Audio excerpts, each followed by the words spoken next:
Hi, everybody. This is David Nevins for Citybiz List, and our guest this afternoon is Sarah Clarke. Sarah is the Director of Healthcare Services for Rosen, Saperstein, and Friedlander, otherwise known and probably better known as RS&F, a very prominent Baltimore-based accounting firm, healthcare firm, and business consulting firm. And Sarah runs the healthcare services practice. So Sarah, welcome. First of all, welcome to our program. Thank you so much. I'm so happy to be here. So Sarah, you're the director of the Division of Healthcare at a very prominent, decades-old accounting and consulting firm. What does that mean? Tell us a little bit about your job, your role. Sure. So I have a dual role as a healthcare director. As the healthcare director, I'm involved with firm development activities, business planning, and operations for the healthcare division. And I also serve as a senior consultant working with all the different healthcare sectors, including health systems, private practice, nonprofits, and community health centers. And I provide a range of services from strategic planning and financial management to EHR optimization and operations assessments. So take care of their patients more efficiently and more profitably. That's great. That's great. So Sarah, needless to say, healthcare is a big deal right now. Yes, definitely. Even more so as the result of the pandemic. What kinds of services are we, a little more specifically, what kind of services are we talking about? Let's say that you might provide to a local hospital or doctor's group or medical group of some kind. Sure. Well, let's take the pandemic as a great example. With the pandemic, healthcare organizations truly had to pivot. They had to pivot in terms of immediately putting in place protocols for safety to continue to take care of their patients, because unlike other industries, they weren't shut down. They were actually still in business taking care of people. So putting in together the safety protocols and also implementing telehealth services to treat patients virtually. With that came understanding how to bill for those services with the different payers. And so we work with healthcare organizations to implement workflow and patient flow processes, also to make sure they're compliant with all necessary state and federal requirements, and also to optimize their revenue cycle by ensuring that they're coding and billing appropriately. I just had my annual physical, but because of COVID, it was done by Zoom, just like our interview is being done. And actually, that's a good thing for a guy, because that means there's a couple things that the doctor can't do by Zoom, which we're all really happy about. I won't get more into that. But in all seriousness, I was wondering, so my insurance company would pay, but do they pay the same as if I was in the office? And who sets up all those? These are new things, right? There were no Zoom, there was no telehealth a decade ago. So how has this all developed, and what's the role that you and your colleagues at RS&F play in it? So most healthcare organizations that did have telehealth prior to the pandemic will tell you that they went from probably 100 virtual visits a week to thousands of virtual visits a week.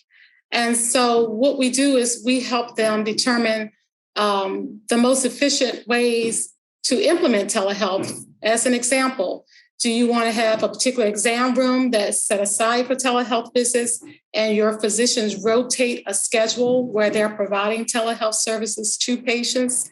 Or do you want a few dedicated providers who are interested in only providing telehealth services? So, you have to look at what works best for their medical practices. We also look at who they refer patients to, and if they want to do consults via telehealth. And if that's the case, then we work with them to set that up with some particular providers that they determine will be co-partners with them in that initiative. So we look at ways to really streamline their processes, set it up, And then we ensure that they're billing appropriately for it, whether they're the originating site or they're the site receiving the telehealth visit. You bill for that differently. So we work with these organizations to make sure all the processes in place, not only for the visit, but also for the billing component that comes after the visit. So, and it's really fascinating. I mean, because you're obviously this is sort of cutting edge stuff, right? Because it never existed before. So you're a trailblazer in terms of working with your clients, I imagine, and figuring out how to make this work for everybody. That's right. And having a strategy for measuring the success of virtual visits is also a key component for healthcare organizations. In the state of Maryland, we're looking at the total cost of care model. So part of health systems' responsibility is to say, what is our impact on improving the quality of health in the state of Maryland? And so we work with organizations to find means of measuring the performance of telehealth compared to in-person visits to make sure that the quality of care is not compromised when you're doing it virtually. Just like you kind of alluded to that there were a few doctor didn't do. Well, we're going to make sure that those things still get done even when you have a virtual visit. So thanks a lot, by the way. Sarah, so this term, which is more used, I think, in Maryland than elsewhere, population health. I hear it all the time. Tell our viewers, and I assume they do too, what does that mean? And when hospitals talk about population health and throughout the healthcare systems? Yeah, so population health is when you're looking at both the health status and health outcomes of a particular population. And by a particular population, it could be a geographic population. For example, you're looking at areas that have housing slums or food deserts, or it could be clinical populations. So you're studying the diabetic population, the congestive heart failure population, the oncology population. So when health organizations or healthcare providers are looking at the impact of their services on population health, they're partnering with a lot of different organizations because you're looking at both the pre-care, the care, and the post-care. So you're partnering with partners that impact the physical environment of those patients, with partners that impact the societal environment of those patients, as well as the mental and emotional well-being and the spirituality. And so you're looking at all the different factors that impact that population's health. And then, of course, you have to measure the performance and the outcomes of the initiatives that you undertake. And I understand, I mean, I know you and your colleagues with the work you do, you get into this, that in Maryland in particular, which is apparently a truly one-of-a-kind healthcare reimbursement system, there are things like the hospitals have an incentive to help reduce the risk of diabetes in the local population long before anyone actually comes into the hospital for a visit. Is that correct? And walk us through that a little bit. That's absolutely right. And if you've been to a primary care practice that's affiliated with a health system, well, of course, I don't know if you're diabetic, but if you're someone who has diabetes in your family, you'll find that they're taking a lot more time to look at your hemoglobin numbers. So 5.7 shows that you're pre-diabetic. So they're looking now at if you're inching up towards that 5.7 instead of that. It used to be 7 if you are diabetic. So there's just a lot more effort put into preventing diseases and treating the patient before the disease occurs. And so you find primary care physicians in particular are really working with hospitals to keep those patients from ever coming into an ER or being admitted to the hospital. So there's a lot of work in what we call the patient-centered home, making sure that the patient is getting all the resources they need to stay healthy and have a quality of life. And I guess, once again, your role as the head of healthcare for an accounting and consulting firm is guiding the hospitals and healthcare organizations through these processes, I guess mostly from a management and financial perspective. From a management and financial perspective, but also connecting, connecting physicians to hospitals, connecting health departments in hospitals, connecting community health centers, and so that they're working together collaboratively.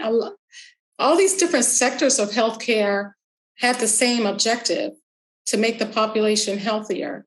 Connecting them all so that they're working together collaboratively, and there's a way that they can collect data on their patients is quite an initiative, and it's ongoing, and we're continually working to improve that. No doubt about it. And it must keep you very busy indeed. But despite the fact that it keeps you busy, I understand you are also a very active volunteer in the community, and you are on the board of directors of the Parkinson's Foundation. Is that correct? Yes. It's an excellent board with Jared Cohen as the president and CEO. And I really wanted to become part of that organization because they impact patients with Parkinson's, where the individuals are now managing Parkinson's, and Parkinson's is not managing them. And they do that through a nice collection of healthcare providers who volunteer their time for conferences and webinars, and as well as just hundreds of exercise classes, 7 days a week, that are particularly geared to help patients with Parkinson's, in addition to nutrition and like social gatherings. And so, again, treating the whole patient, physically, mentally, emotionally, socially, and spiritually. And so that's very proud to be on the board for Parkinson's Foundation. Well, again, congratulations on that. And just kind of listening to this interview, it's not really what I think the average person would expect of the knowledge base of someone who works in what is generally an accounting firm in the healthcare division, to be so up to date on all these healthcare issues. And really, it's about quality of care and not just about counting the dollars, right? That's right. But we can count the dollars too. We can count some really good information on that. you have to do that too. Sarah, thank you so much for joining us today. Oh, thank you for having me. It was a pleasure. Our guest today has been Sarah Clarke, head of the healthcare division at Rosen, Saperstein, and Friedlander, RS&F, based in Towson, Maryland, but who services the Mid-Atlantic region and even beyond. Sarah, thanks for joining us again. Thank you so much. This has been David Nevins for Citybiz List. Thanks for watching.